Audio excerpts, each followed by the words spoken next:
It was a quiet morning in downtown Austin. The streets were just beginning to stir. Cafes unlocked their doors.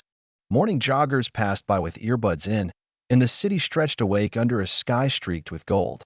Nobody suspected that this would be the day the local police department would face a reckoning. Commander Naomi Pierce stood beside a parked black SUV outside of Milestone Bakery, waiting for her husband who had gone in to grab their usual 2 coffees and a croissant. Naomi wore plain clothes, black jeans, a gray t-shirt, and a lightweight jacket. Nothing about her appearance screamed military authority. And that's precisely why 2 officers on routine patrol took one glance at her and assumed the worst. Officers Cole Barrett and Tyler Raines had long since developed a reputation, loud, entitled, and known to push boundaries. Within the department, they were whispered about, but never disciplined. They hung their arrogance on their badge, using it like a shield. They operated with impunity because they believed they could. They spotted Naomi standing alone, her arms folded, a calm presence. But their minds didn't register calm.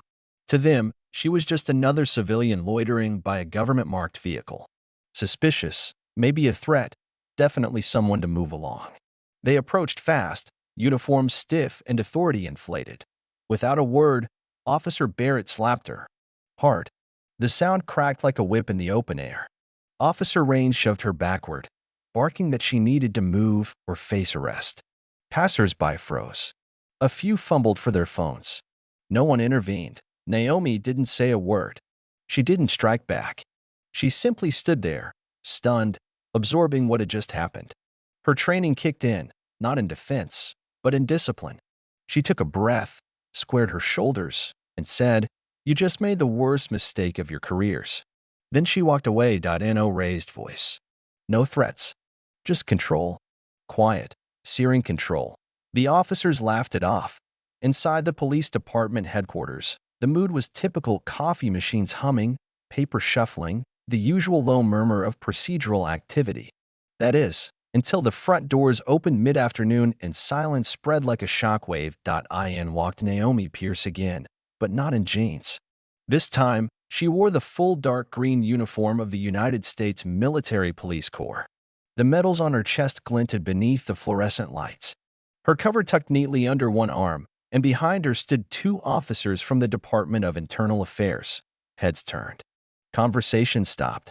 Those who had seen her that morning were now wide-eyed, pale. Naomi walked straight through the station and into the captain's office. She didn't request permission. She announced her presence. Captain Merrick glanced up from a file and blinked, rising slowly from his chair. "Commander Pierce," he said, startled. Naomi placed her cover on the desk, then reached into her jacket and produced a flash drive. "Footage," she said. "Multiple angles. Witnesses. Audio. This morning, 2 of your officers assaulted a federal officer while in uniform. This is not a courtesy call. I'm here because justice demands it." The 2 internal affairs agents remained in the hallway, gathering statements from witnesses and requesting body cam footage, though everyone already knew the officers had forgotten to activate them. Captain Merrick summoned Officers Barrett and Raines to his office. When they entered and saw Naomi standing there in uniform, they turned ashen. Their excuses came fast and thin. Misunderstanding. Tense situation. Thought she was a threat. Naomi didn't yell. She didn't curse. She simply looked them in the eye and said, "I've served overseas, trained elite units, de-escalated conflicts in war zones. I was standing still, doing nothing.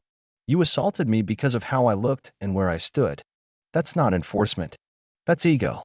Within 24 hours, the footage went viral. A woman in civilian clothes assaulted by 2 officers, only to return as a high-ranking military police officer? It ignited a firestorm. The story hit every news outlet. Social media exploded. Hashtags demanding justice, reform, and accountability trended nationwide.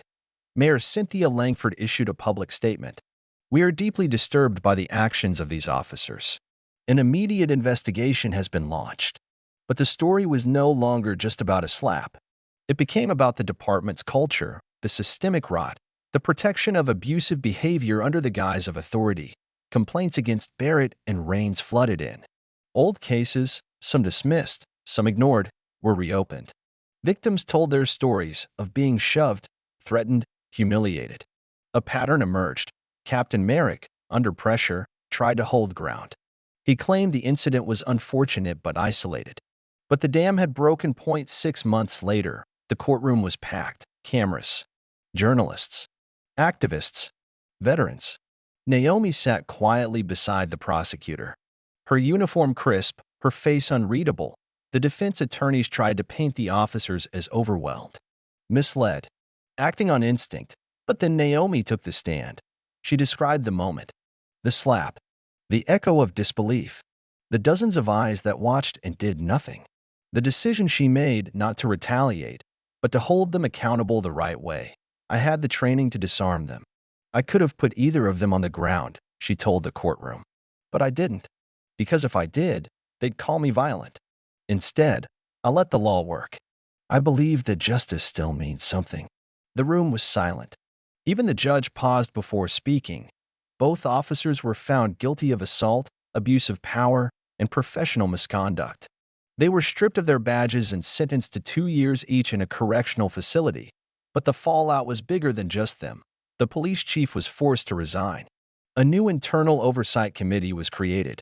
Mandatory de-escalation training was rolled out citywide. Civilian complaint systems were overhauled. Naomi declined interviews. She refused to become a celebrity. But her image became iconic: military strength, quiet resolve, unwavering principle. She received the Medal of Civil Courage from the mayor. Police academies across the country included her case and training modules under the subject. When integrity stands tall. 1 year later, she was promoted to lieutenant colonel. At the ceremony, she addressed a room of young recruits. You don't earn power by demanding respect. You earn it by showing restraint. Your badge is not a weapon. It's a contract with the public, with justice, with yourself. The recruits stood in ovation. The story of Naomi Pierce wasn't about vengeance. It was about standards, about what happens when you trust the system and then hold it to its promise. In the years that followed, she continued her service with humility, but her legacy became something far larger. Across the country, whispers of "don't make a Naomi mistake" echoed in police stations. A quiet warning, a quiet standard, because the strongest people aren't the ones who shout the loudest. They're the ones who speak last and speak with truth.